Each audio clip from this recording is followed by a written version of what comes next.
So, Mark, do you think Game 5 was a turning point for the Clippers? Oh, definitely. It's putting them in a position that's haunted them for years. Mm-hmm. A chance to go to the conference finals. Yep. They're 0-8 in this position.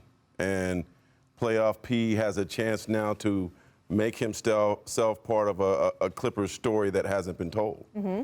If he could be what we saw yesterday, if he could get them past this point, if he could do it in this building next door to us, he will always be a legend in Clippers people's eyes, and they could say whatever.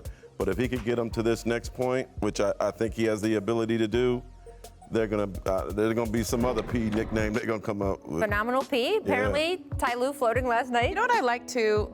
Bill Plaschke, a friend of mine, asked Paul afterwards. He goes, "So is this playoff P?" And Paul, I think we overuse this term, okay? But Paul didn't shut him down or anything like that. He just smiled. He said, "Sure." He didn't take it's the bait. Yeah. You know why that was big for me though, Rach? He always says too much. That's the problem with him. He's like a real human being, and he's so honest, and he says what he's really feeling and he's really thinking. Don't we like that? And we love that. But you know what? Sometimes when you say too much, those words come back and they get twisted around on you. And then when you hit the side of the backboard, that's all we say and all we see. Mm-hmm. And you know what? It's something Chauncey Billups has been working with him on, and they've been talking to him a lot as he's coaching him to be, by the way, the real PG point guard. Okay, Paul George point guard. He's running the point for them this year. And don't say it so much. Just keep it calm, keep it grounded. And I think sometimes Paul gives us the quote we want to hear. And last night he didn't. Last night he was so locked into what he's doing. And it's about what he's doing on the court right there. And I've always thought this, and the more I've been watching him, he's great as a one.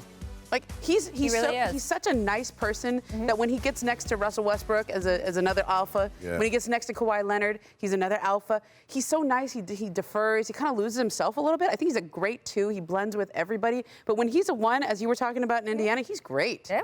And when Kawhi's been out, he's been great. And we don't talk about him defensively. Yeah.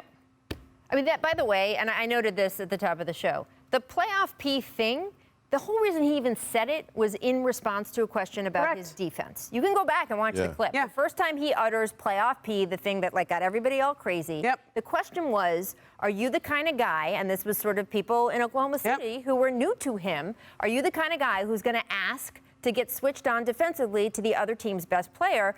A topic, by the way, that has come up quite a bit in NBA circles this week vis-a-vis Giannis Antetokounmpo and Kevin Durant. We will get to that later in the show. But apparently that is of huge value in the NBA community, and he is the guy who said over and over, yes, I want to do that. And to him, that was playoff. Jazz were 4 for 13. That's how I saw him first as a defensive guy. Before he was a great offensive player. Yesterday, he held them to 13 shooting from the field, caused 2 turnovers.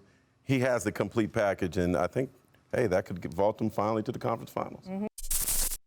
Thanks for watching ESPN on YouTube. For live streaming sports and premium content, subscribe to ESPN+.